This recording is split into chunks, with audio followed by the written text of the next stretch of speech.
are at high risk of life-threatening conditions from COVID-19. The virus can damage one's heart, lungs, and brain. It may cause multiple organ failure that requires intubation in an ICU. After effects can hamper a recovery. Vaccines reduce risks of serious illness, hospitalization, and death. Experts advise that any elderly person who has had a flu shot can safely receive COVID-19 vaccines. Get vaccinated early. Ang opinyon ng programang ito ay mula sa host at ang kanilang panauhin at di nanganguhulog ang opinyon ng estasyong ito, Metro Plus AM 1044. Yeah, alright. Say the name, 17. Yeah. 내 맘 내리는 gesture, 맞은 사탕 아주 100번. 보태고 나서 매번 say, I'm so stupid. 소리서 make me. 내 왼팔에 팔짱 끼지 또 물리면 왜 이래 마치 영이 없는 철수같이 어떡해 머릿속에 가득 할 말이 많은데 누가 대체 말 좀 해줘 그녀를 노렸었는 거 한번 찍었으면 yeah I got a slam dunk 너만 여주가 돼줘 이건 명작품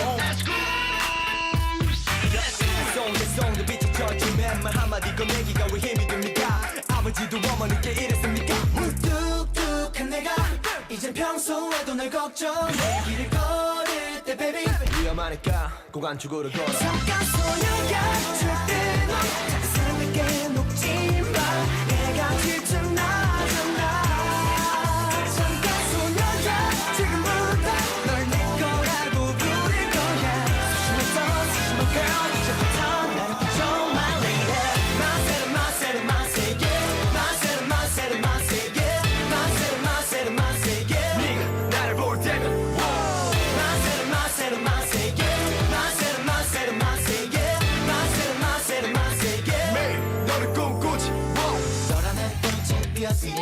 너라는 꽃을 바라보니까 들었다 놨다 하지 맙시다 애가 차니까 너는 이 너띠 너무 잔디밭에 제대로 된 놈이죠 내 눈에는 너뿐이야 누가 있습니까 뚝뚝한 내가 이젠 평소에도 널 걱정해 길을 걸을 때 baby 위험하니까 꼭 안쪽으로 걸어 잠깐 소녀야 절대 넌 다른 사람에게 녹지 마 내가 질투나잖아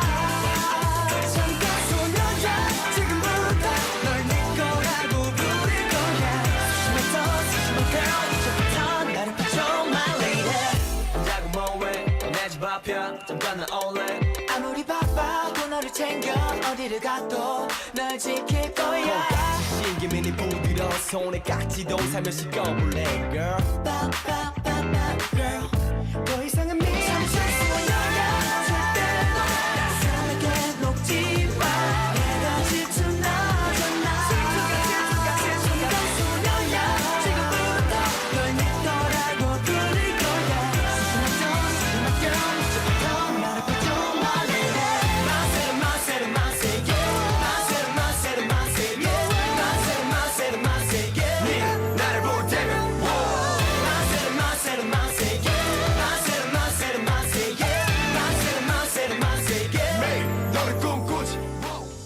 "17" with Monse on your radio plus 1044, 8:36 on the clock. DJ Jin 4.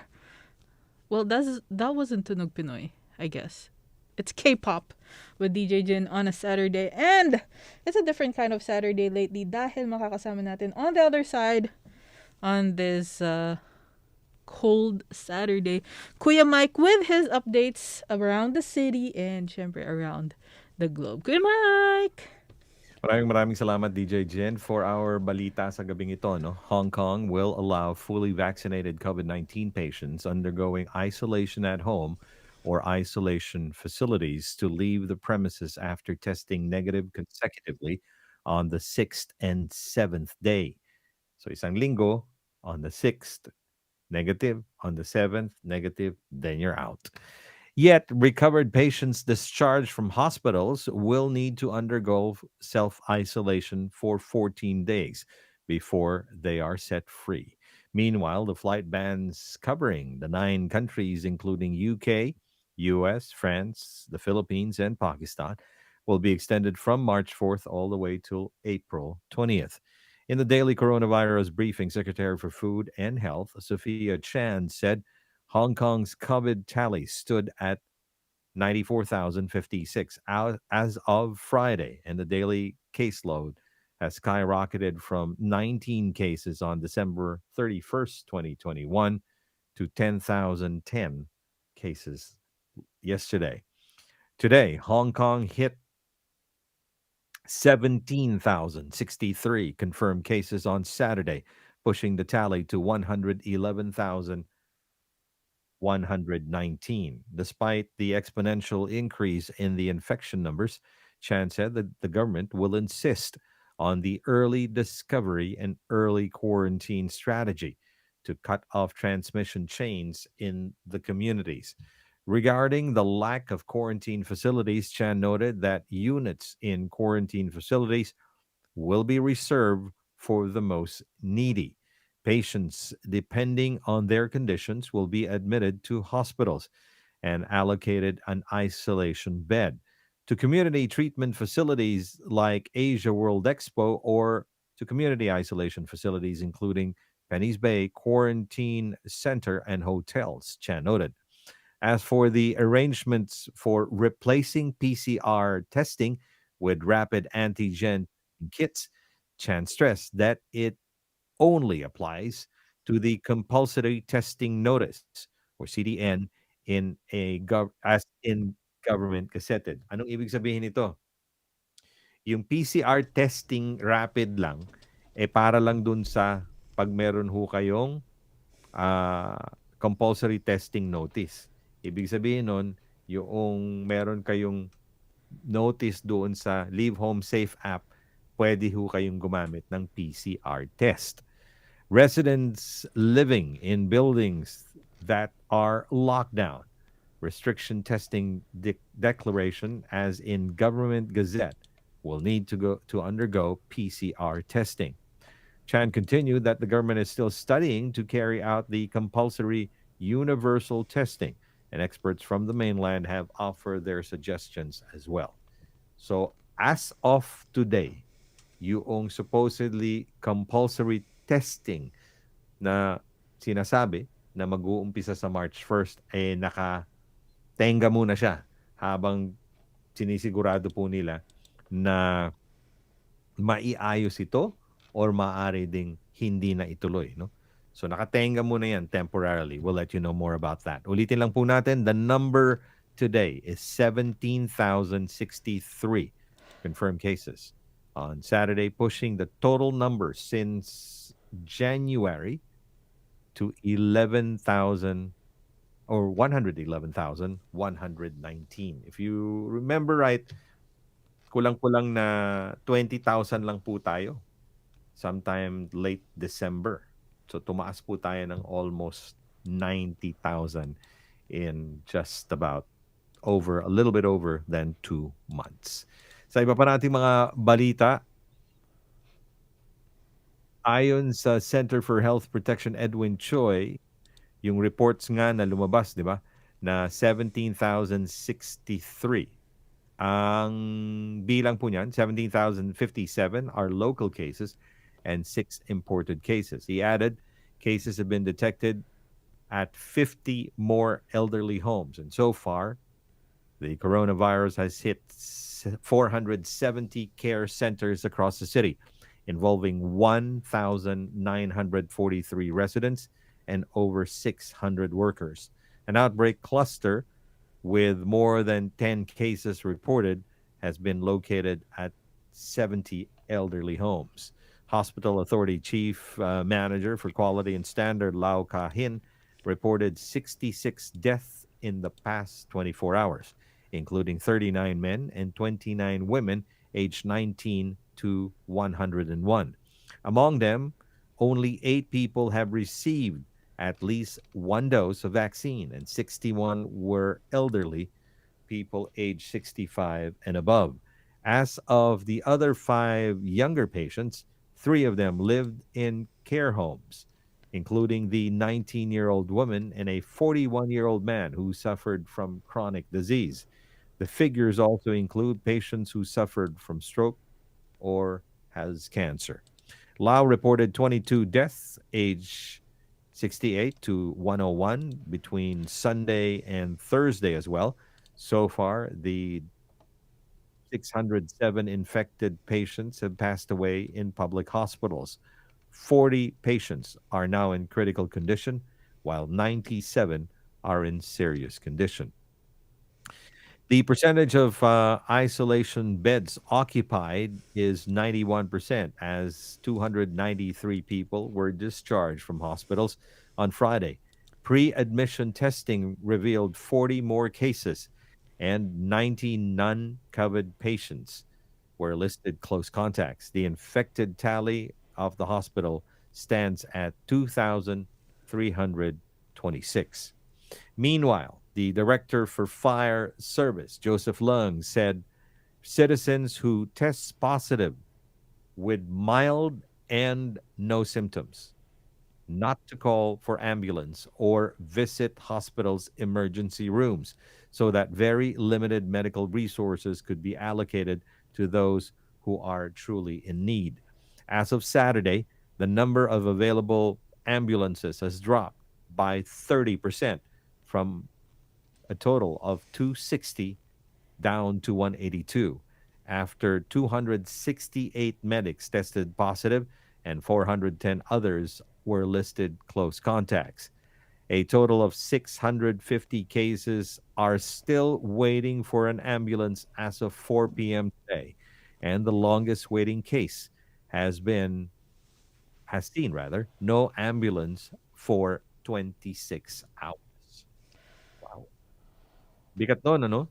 So sa mga kasamahan po natin, gaya na nabanggit po natin, the antigen so far, sinabi nila is only good if you are testing yourself after you receive a notice on your Leave Home Safe app. Yun po ang kailangan nyo pong alalahanin. At sinasabi nga nila na ulitin lang po natin dito, no?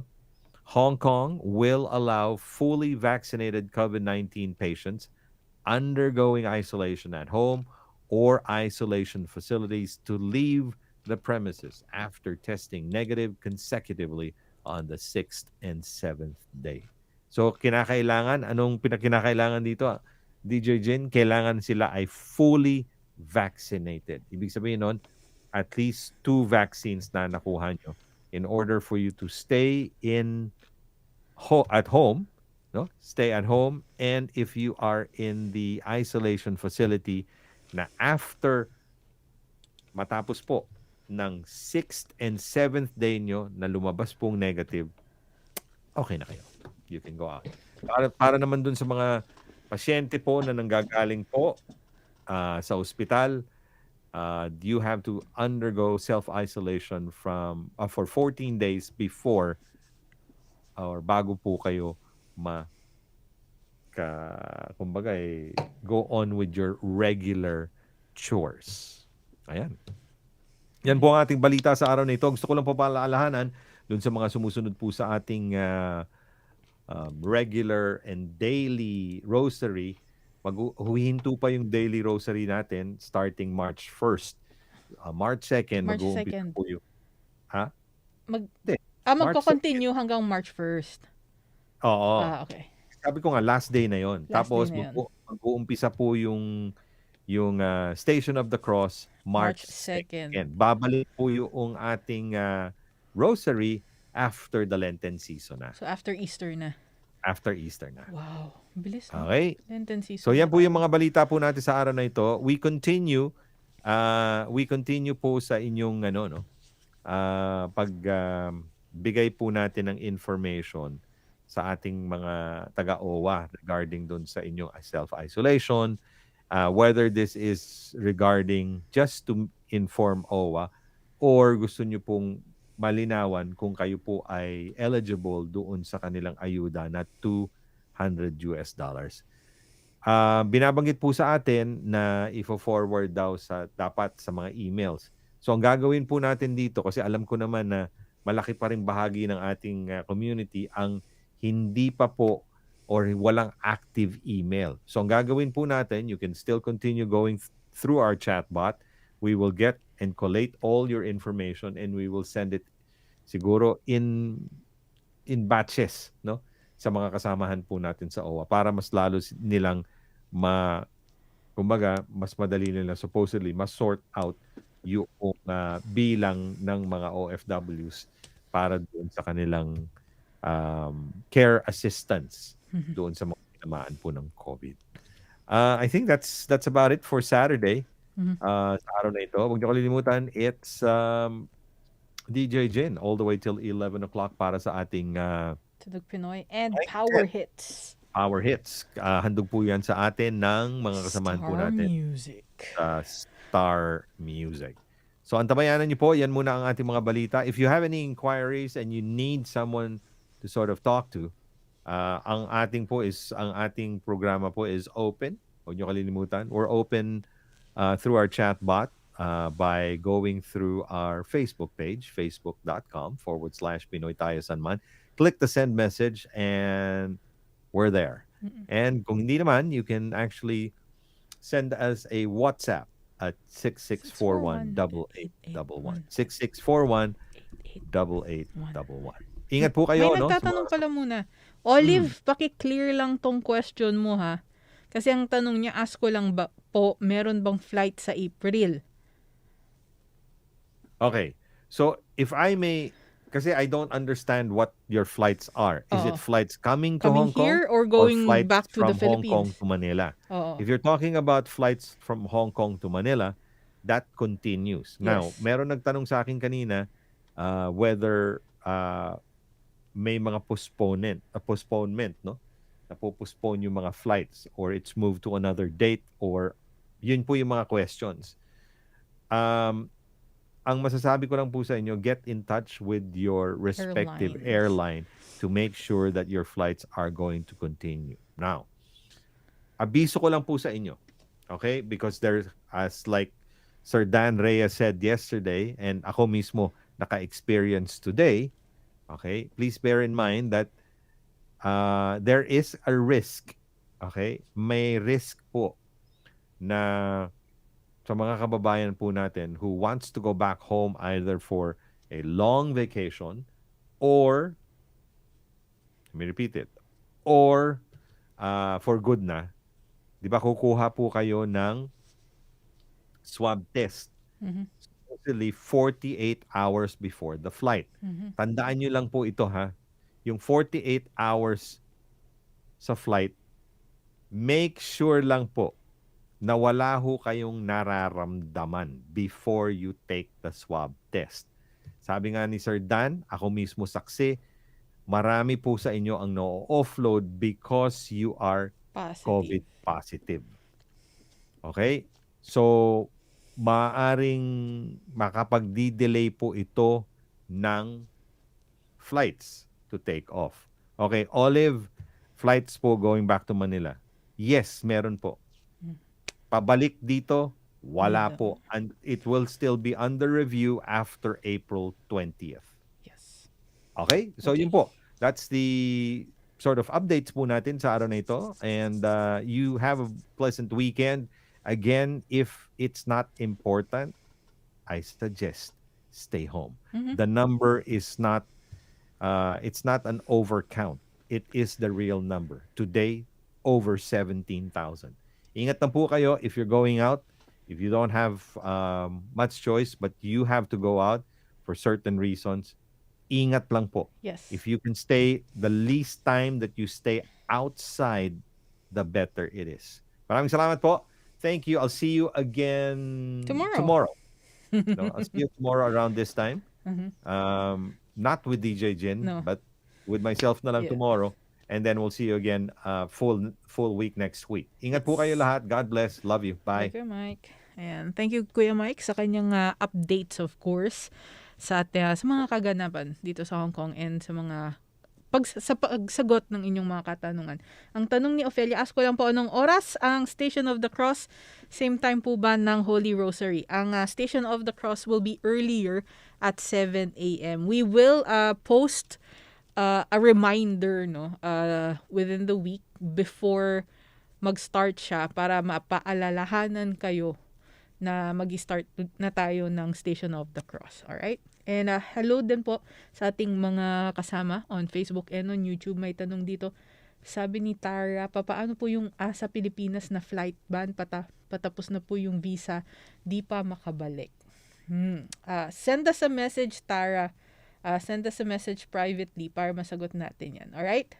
Okay, sige. Tuloy-tuloy lang ang ating tugtugan only here on your Radio Plus 1044. I told you, it's gonna be a different kind of Saturday tonight. Dahil I'll be playing songs I haven't heard in a while and songs you probably haven't heard at all. Diba? Or maiba, it's IU featuring G-Dragon with Palette.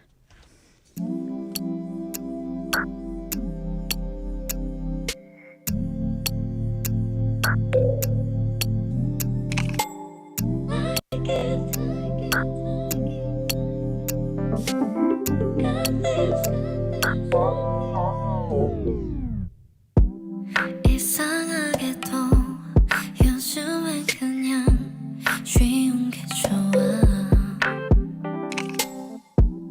하긴 그래도 여전히 거리는 음악은 좋더라. 핫핑크보다 진한 보라색을 더 좋아해. 또 뭐더라 단추 있는 파자마 립스틱 좀 지고선 장난들 I like it. I'm 25 날 좋아하는 거 알아. Oh I got this. I'm truly fine. 이제 조금 알 것 같아 날.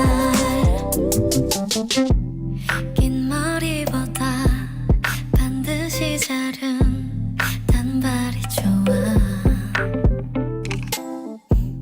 하긴 그래도 좋은 날 부를 땐 참 예쁘더라. 왜 그럴까 조금 촌스러운 걸 좋아해.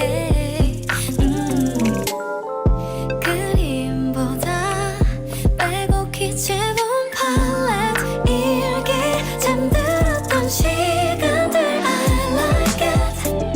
I'm 25 날 미워하는 거 알아. Oh I got this. I'm truly fine. 이제 조금 알 것 같아 날. 어려서 모든 게 어려워 잔소리이며 서러워 구중만 듣던 저부지에 겨우 20곡에 넘어 기쁨도 잠시 엄어 아프니까 웬 청춘이를 지은 아홉 반은 말야 지금 막 서른인데 나는 절대로 안해 근데 막 어른이 돼 아직도 한참 어렸는데 너보다 5살밖에 안 먹었는데 20 서른 아래 고맘때 right 때 해도 어른도 안해 night 때 그저 night 때 가장 찬란하게 빛이 나 어둠이 드리워질 때도 겁내지 마 너무 아름다웠어 혼이 활짝 폈어 언제나 사랑받는 날 yo 팔레트 일기 잠들었던 시간들 I like it. I'm 25 날 좋아하는 거 알아. Oh I got this. I'm truly fine. 이제 조금 알 것 같아 날. 칼날이만 I like it.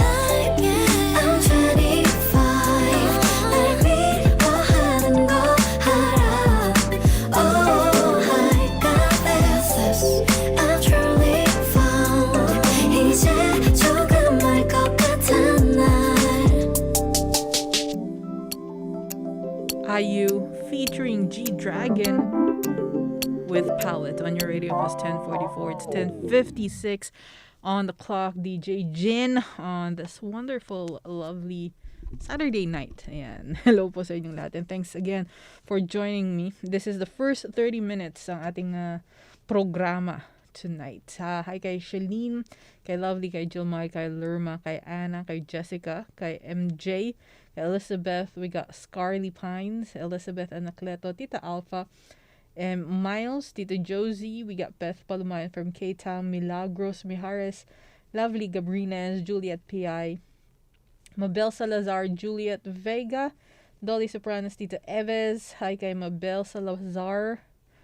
Sabi niya mabuti naman kasi paglabas natin para sa COVID test na yan, mas delikado daw po. Ingat po tayong lahat. We got Remy Campbell watching live from Taipo. Hi kay Alma Bercero, Tita Nian Abela, Wilma Obanza from Imus Cavite. We got Joe Ballesteros, Tita Kat all the way from Taiwan. We got Janu, we got Olive, sino pa ba nandito? Lynn Dulong Binti, si Ofelia Galicia, binabati si Mark Baldo and Jessel Alviar. Ingat kayo dyan and God bless from the Philippines. Hi kay Liam Villarosa. There we go. Jovita Camero, kay Ruby, Rosemary, Alma. Nagkukumustahan kayo. That's good. We got Tita Cora Carsola, love all the way from London. Ederlene Salazar. At saka syempre sa ating mga friends on YouTube. Hello po. Sa sa inyong lahat. And more music. Don't go away because we got up next. It is Power Hits with me, DJ Jin, from 9 all the way till 10. It's a program within a program. Only here on Metro Plus, your Canuck. And bringing us to the top of the hour is KZ Tandingan with Love Kita Pinas.